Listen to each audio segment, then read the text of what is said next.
if a minus b equal to 3 and a square plus b square equal to 29, find the value of ab 10, 12, 15 or 18. এখানে answer হবে we know that a square plus b square equal to a minus b whole square plus 2ab.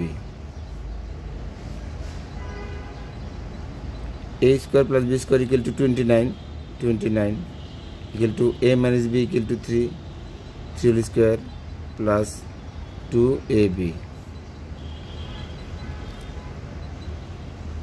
পক্ষান্তরের side যদি change করি 9 plus 2ab equal to 29,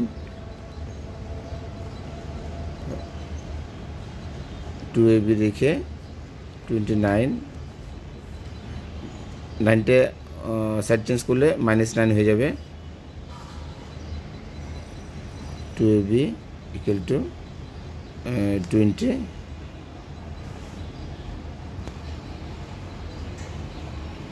ab 2 এখানে into সম্পর্ক গুণ সম্পর্ক এখানে এসে ভাগ হবে 10, সুতরাং ab equal to 10. তাহলে অ্যান্সার হচ্ছে a 10.